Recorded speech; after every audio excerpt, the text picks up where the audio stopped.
Today I'm going to show you how to make authentic margarita pizza. So I'm going to show you how I'm going to make the margarita pizzas today using the Food Nanny's recipes. She is amazing. You can find her on KBYU. She has a show on there, the Food Nanny, where she helps families menu plan and dinner plan and get food on the table and how to make it successful. She's amazing.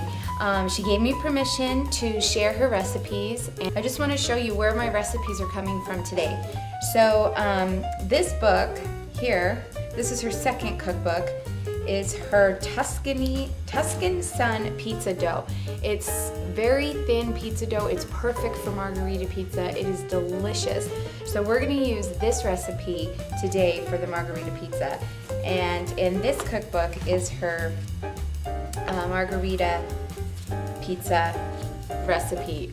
We made this last week and we went bananas for it. It is so good. So I'm going to take you along today and show you how to make her margarita pizza. So stick around with me and let's make some yummy pizza.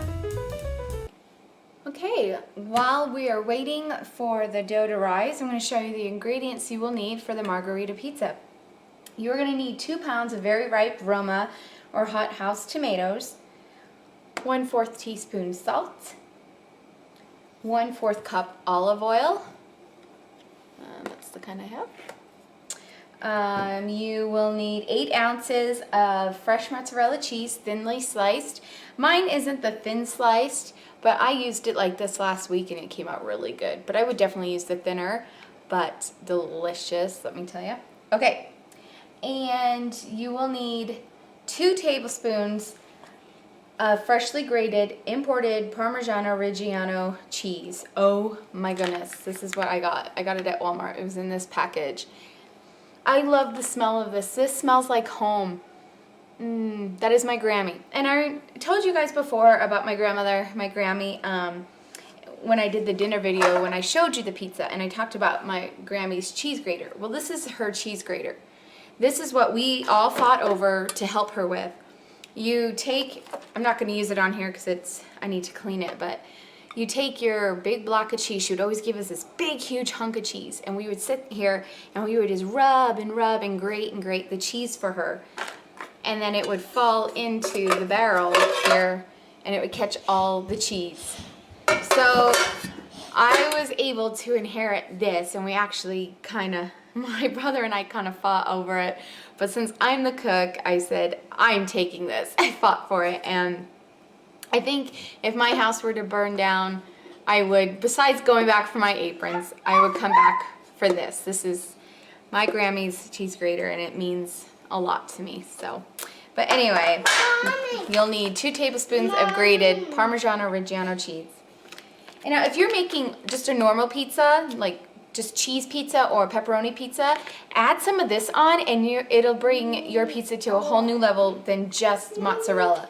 This is yumminess on your pizza. Gotta have it. You will also need some coarse black pepper and 14 small fresh basil leaves, or 7 large, just whatever. Just get a bunch of basil. This is what makes it absolutely yummy besides the Roma tomatoes. So you'll need that. Yeah. And I'll get started on showing you how to prep the tomatoes. So you're going to need to peel your tomatoes. You don't want the skin on it. So a simple way to peel your tomatoes is by scalding them in boiling water. So I have a pot of water boiling right now on my stove. So you're going to take a knife.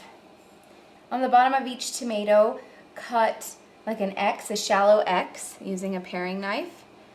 So you could just go in and, don't cut yourself, go in and just make an X with your paring knife. Okay. But try not to cut the flesh. I did a little, but it's not going to be a big deal. And then you're going to drop it into the water with a slotted spoon. And when the skin begins to curl back, you'll notice it'll start to get wrinkly and curls back at the X. About after like 15 to 30 seconds, you're going to remove them from the water. and place them in an ice water to stop the cooking. And then you could peel off the skin. Now last Friday when I made the pizza, I didn't do that step at all. I took my sharp paring knife and I very carefully peeled as much as I could, and it worked. And you know, I was able to get to the flesh of the tomato, and it worked out really good. But tonight I'm going to try it this way. So I'm going to put the X's on them, drop them in the water, wait for them to curl back, take them out and put them in the ice bath, and then I'll come back and show you the next step. So here are my tomatoes in their ice bath. They're all done. You can see they start to peel off, and it really took 15 to 30 seconds. It didn't take long at all. So you're just going to take those off, start peeling, put them in a bowl, and I'll show you what to do next. Once your tomatoes are peeled, you're going to cut them open and dice them up without the seeds as best as you can. So this can get to be messy and tedious, and I just do it over my garbage can so I can just clean them out like that, so I can start dicing them up. Okay, and then once you do that, just start dicing them. And I like a small dice for the margarita pizza, and then add those to the bowl. And when we're all done, we're going to add salt to the bowl of tomatoes, and I'll show you that when we get to that point. Okay, once your tomatoes are all diced up, you're going to add the salt and oil. In the salt, you need 1/4 teaspoon.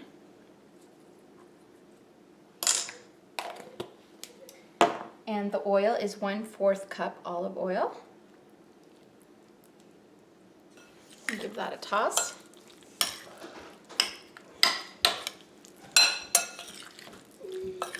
So the recipe for this margarita pizza, she has it at 450 degrees with the regular basic pizza dough. But since we're using the Tuscan dough, we're going to now set our oven to 500.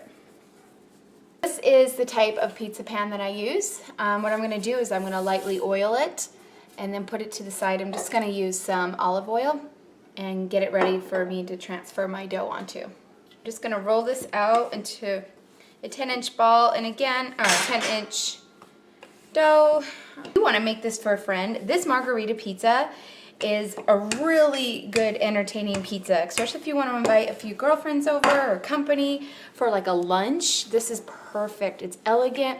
If you drink wine, have some red wine on hand, make some garlic bread, have a nice arugula salad. I mean, this pizza it's so nice. It's light, and especially when you do the dough this way, and the freshness of the basil, I think it's definitely a showstopper. So yeah, I'm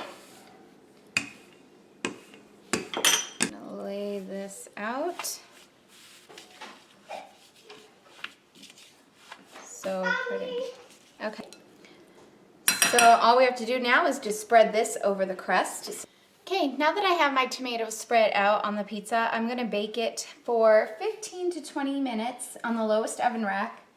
And then when we're done, when it beeps, we'll add the cheese and a little more salt and pepper. Here it is out of the oven. It's already crisp around the sides. It looks beautiful. So what we're going to do is hit it with the cheese. So I already have my mozzarella. And then it says you could add more oil, but there's plenty of oil on here, so I'm not going to hit it with any oil.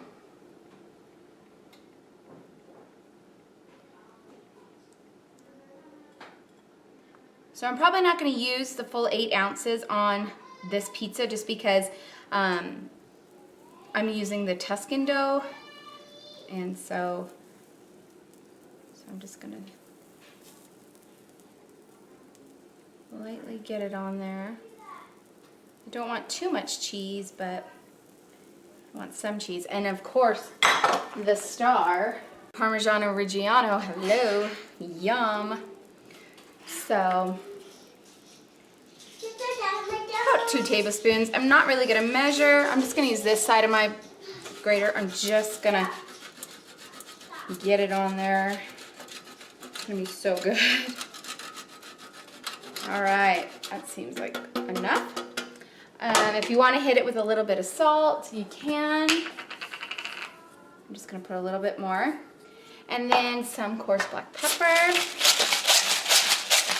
All right, and so we're going to put this back in the oven.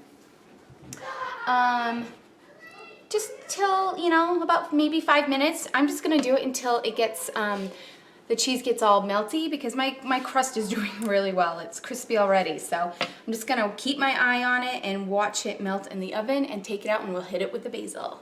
Okay, just got it out of the oven. You can see the oil bubbling away. Ooh, it's so good.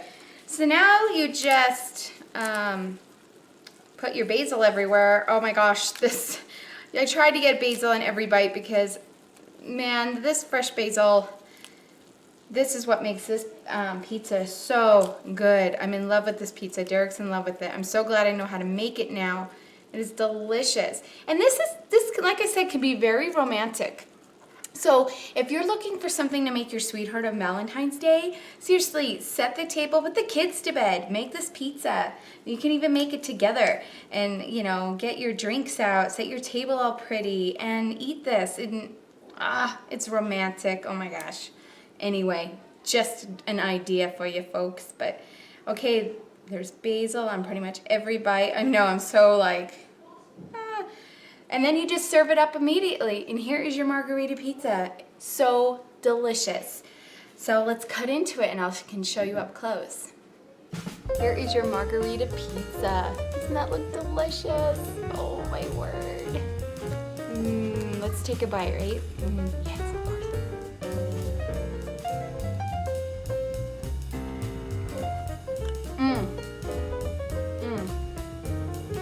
That's good.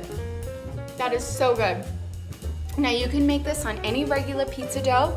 It'll do really well because of all the oil. So good. This is a delicious pizza. Very light. It feels like you're not eating like heavy pizza. Delicious. And the basil just makes this pizza all worthwhile. So go ahead and try to make some margarita pizza. Let me know what you think.